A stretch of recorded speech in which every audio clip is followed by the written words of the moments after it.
قبلہ صاحب جنات کے حوالے سے ہر جن کا وجود بھی ہے، قرآن بھی کہتا ہے، تو کیا جنات جو ہیں وہ ہمارے کپڑے بھی پہن لیتے ہیں؟ لوگوں کے بہت سارے سوال تھے اس حوالے سے، تو ان کی رہنمائی کیجیے۔ جس چیز کا وجود ہی نہیں ہے وہ کپڑے کیسے پہنے گی؟ ہاں، اللہ نے انہیں وجود ڈالنے کا اختیار دیا ہے۔ ٹھیک ہے، کپڑے چوری ہوتے ہیں، کپڑے کٹتے ہیں، کپڑے جلتے ہیں، ان میں سوراخ ہوتے ہیں۔ یہ میرے پاس واقعات ہیں، خون کے چھینٹے پڑتے ہیں، پانی کے چھینٹے پڑتے ہیں، یہ واقعات بہت زیادہ ہیں۔ میرے پاس ایک صاحب آئے، بہت بڑی شخصیت ہے، وہ کہتے ہیں ان کا بوسکی کا 2 گڑا بوسکی قیمتی سوٹ تھا، کہ رات کو کسی میں فنکشن سے آیا تو میں اسی کپڑوں میں سو گیا، صبح اٹھا تو یہاں سارا خون تھا، تازہ خون تھا۔ میرے پاس وہ قمیض لے آئے، تازہ خون تھا، ابھی تھوڑا جمع تھا، یہ کیا ہے؟ تو میں نے ان سے عرض کیا، میں نے کہا کوئی دعائیں پڑھ کے سوئے تھے؟ کہ اللہ پڑھ کے سویا تھا۔ میں نے کہا آپ پہ قاتلانہ حملہ ہوا تھا؟ صبح اٹھتے کہتے جی ہارٹ اٹیک ہوا تھا، برین ہیمریج ہوا تھا، آپ پہ قاتلانہ حملہ ہوا جادو کے ذریعے۔ وہ قاتلانہ حملے کا خون یہاں رہ گیا جو آپ کا خون ہونا تھا، اور اعمال اور دعاؤں کی برکت سے اللہ نے آپ کی حفاظت کی۔ تو جادو کے علاوہ جنات کا وجود ہے، اور جنات حقیقت ہے۔ اب تو گورے جنات کو اتنا سرچ کر رہے ہیں کہ کروڑوں ڈالر، اربوں ڈالر اس تحقیقات پہ، اور آج نہیں، یہ تو صدیوں سے ہو رہا ہے، تحقیقات ہو رہی ہیں۔ تو جنات سے اگر بچنا چاہتے ہیں، جنات سے، تو ایک دعا بتاتا ہوں، صرف 5 اللہ کے نام ہیں، یا حافظ ہو، یا حفیظ ہو، یا رقیب ہو، یا وکیل ہو، یا سلام۔ پھر کہوں گا، یا حافظ ہو، یا حفیظ ہو، یا رقیب ہو، یا وکیل ہو، یا سلام۔ اللہ پاک کے 5 نام ہیں۔ ان 5 ناموں کو اگر آپ صرف 11 بار، 21 بار، 40 بار پڑھ لیں، نماز کے بعد، صبح شام، چلتے پھرتے کھلا پڑھ لیں، اس میں بڑی طاقت ہے، بڑی حفاظت ہے جنات سے، جنات کی کالی دنیا سے، جنات کی کالی نظروں سے، جنات کے کالے روگوں سے، جنات کی کالی ٹھوکروں سے، اور جنات کے کالے منصوبوں سے بہت حفاظت ہے۔ قبلہ صاحب ہمارے دیکھنے والوں کو یہ بھی رہنمائی کیجیے گا کہ جو لوگ یہ چاہتے ہیں کہ ان کی غربت دور ہو جائے، کیونکہ اس وقت جو ہے نا پاکستان سے بڑا مسئلہ یہ ہے کہ اس کا کچن اچھا چلے، ہر شخص پریشان ہی اس لیے ہے کہ میرا کچن نہیں چل رہا۔ جو لاکھ روپے کماتا ہے وہ بھی یہ کہہ رہا ہے کہ میرے پاس میں کچھ نہیں کماتا، جو 50,000 کماتا ہے وہ بھی کہتا ہے میں کچھ نہیں کما رہا۔ اس کا کوئی ایسا وظیفہ عنایت کریں کہ وہ خوشحال ہو جائے، اس کا کچن بہترین چلے، اس کی تنگیاں جو ہے نا وہ آسانی میں بدل جائیں۔ کبھی بھی نسلیں حلال کے بغیر تمنگر نہیں ہو سکتی۔ ایک ہے کثرت، ایک ہے برکت۔ کتی کتنے بچے دیتی ہے؟ 6 7 8 9 10۔ اصولاً تو کتی کے ریوڑ سڑکوں پہ ہونی چاہیے، ٹریفک بلاک ہو جو کتوں کا ریوڑ نکل رہا ہے۔ اور بکری کتنے بچے دیتی ہے؟ 1 یا 2۔ برکت کس میں ہے؟ بکری میں۔ حلال رزق کی جب تلاش ہوگی وہ تھوڑا ہوگا، اس میں ذائقے نہیں ہوں گے، اس میں اعلیٰ کھانے دسترخوان پہ نہیں سجیں گے، یہیں سے نسلوں میں برکت دولت ملتی ہے۔ حلال رزق۔ ایک تو یہ اس پہ نظر ہو، دوسرا میں رزق کے لیے ایک چیز بتاتا ہوں، قل اللہم مالک الملک تؤتی الملک من تشاء سے لے کر بغیر حساب تک۔ ایک واقعہ میرے پاس ہے کہ ایک صاحب میرے پاس آئے، یہاں لاہور کے گاؤں کے رہنے والے تھے، میو تھے،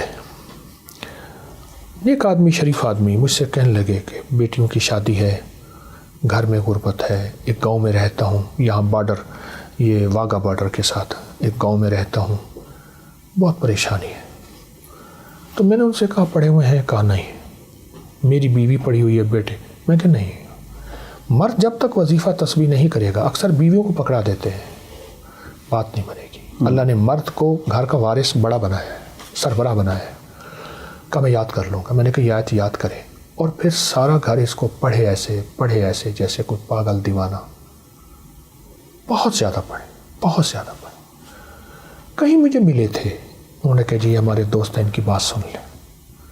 کسی پرائیویٹ نوکری کرتے تھے، مجھے یاد ہے اس وقت کہہ رہے تھے کہ میں 12-13 ہزار روپے ماہانہ لیتا ہوں۔ میں نے کہا اس کو پاگل ہو کے پڑھیں، دن رات پڑھیں، وضو پہ وضو پڑھیں، کچھ عرصے کے بعد مجھے ایک جگہ ملاقات ہوئی تو وہ صاحب میرے پاس ہے، میں نہ پہچان سکا. مجھے کہنے لگے میں وہی ہوں، اور اس کی آنکھوں میں آنسو تھے. اب وہ آنسو غم کے نہیں تھے، خوشی کے تھے کہ اللہ نے مجھے میرے اوپر برکت کے دروازے کھولے ہیں، بخت کے یہ لفظ ہیں. واہ. کہا کہ ایک وقت ایسا تھا کہ ہم ایک وقت میں بھی بھوکے رہ جاتے تھے، اور جب سے ہم نے پڑھا کہا پہلے 5-6 مہینے کچھ نہیں ہوا. ہم نے کہا کچھ نہیں ہوگا، آپ کی آواز آئی جلدی نہ کرنا. 9 مہینے کچھ نہیں ہوا، سال کچھ نہیں ہوا، چھوڑا نہیں. بس اس کے بعد جو رب نے کہتے ہیں ایسے چھتیں پھاڑ دی. اور مجھے اس بندے کے آج بھی لفظ یاد ہیں، ایسے چھن چھن کے کر کے سونا گر رہا تھا. چھن چھن یہ لفظ یاد ہے. قبلہ ساتھ یہ رہنمائی فرمائیے گا کہ ہم نے ایک طرف تو روحانی وظائف آپ نے عنایت کیے ہیں، آپ کا نام جو حکیم بھی لگتا ہے. لوگ حکمت سے بھی جناب اپنی باتوں سے بھی حکمت دیتے ہیں، اور ویسے بھی حکمت کے ذریعے لوگوں کا علاج کرتے ہیں. تو ایک تو یہ سفر کیسے شروع ہوا، اور ساتھ جو ہے نا اس وقت جو ہمارے لوگ جو ہے نا بہت زیادہ بیمار بھی عرصے سے نظر آتا ہے، تو حکمت کے حوالے سے بھی کوئی لوگوں کی رہنمائی کیجیے گا. یہ سفر گھر سے شروع ہوا. والدہ والد معالج تھے، علاج کرتے تھے. پھر ذاتی اپنا شوق، اپنا ذاتی جذبہ، وہاں سے یہ سلسلہ شروع ہوا. اور ایک ٹوٹکا بتاتا ہوں آپ کو، لوگوں کو بتائیں، بہت فائدہ دے گا. بلکہ میں نے جب سے بتایا کئی لوگوں نے اس کو پیک کر کے بیچنا شروع کر دیا. بہت طاقتور چیز ہے اور بالکل سستا اور بالکل آسان. ریمن چینی 50 گرام، سونڈ 50 گرام، میٹھا سوڈا 50 گرام. بس ریمن چینی اور میٹھا سوڈا بہت باریک پیس لیں. سوڈا میٹھا پیسا ہوا ہوتا ہے، اس کو ملا لیں. ملانے کے بعد اس کی آدھی چمچی یا چوتھائی چمچی دن میں 3 سے 4 بار پانی کے ساتھ آپ اس کے فائدے سننا شروع کر دیں. پرانا ہیپیٹائٹس، معدے کی پرانی گیس تبخیر، پرانی قبض، بڑھا ہوا پیٹ، ہائی بلڈ پریشر کا مریض ہے، کسی دن سے ٹھیک نہیں ہو رہا، موٹاپا، چربی، کولیسٹرول، یوریا، یورک ایسڈ، اور اپنا اس کی بیماری، یہ جو جوڑوں کی، کمر کی، پٹھوں کی، مہروں کی، بہت انہوں کا ٹوٹکا ہے. بہت زبردست، بالکل سستا لیکن لاجواب ٹوٹکا ہے. اور اس کو آپ بنا کے گھر میں رکھیں. عام معدے کی گیس، ڈکار، اس کے لیے تو لاجواب چیز ہے. باقی ان بیماریوں کے لیے چند دن چند ہفتے استعمال کریں. اچھا، آپ کہوا بھی عنایت کرتے ہیں لوگوں کو. بہت سارے کہوے میں نے دیکھے ہیں کہ آپ لوگوں کو بتاتے ہیں. تو کوئی کہوا بھی ہمارے دیکھنے والوں کو ایسا بتائیں، جادونی کہوا جو ہے کوئی ایسا. سونف، چھوٹی الائچی، پودینہ. سونف، چھوٹی الائچی اور پودینہ، اس کا قہوہ زبردست ہے اور ذائقہ بھی لاجواب بنتا ہے. اس قہوے کو ہلکا سا، یہ عام وزن لے لیں، اس کو ہلکا سا کوٹ لیں. کوٹنے کے بعد اس کی آدھی چمچی آپ کپ پانی میں، 1.5 کپ پانی میں کھولیں اور اس کو پھر بنا کے پئیں. یہ بہت خوش ذائقہ ہے، اور خوش ذائقہ کے علاوہ دل کی بیماریوں کے لیے، معدے کی بیماریوں کے لیے اور جگر کی بیماریوں کے لیے نہایت مفید ہے یہ قہوہ.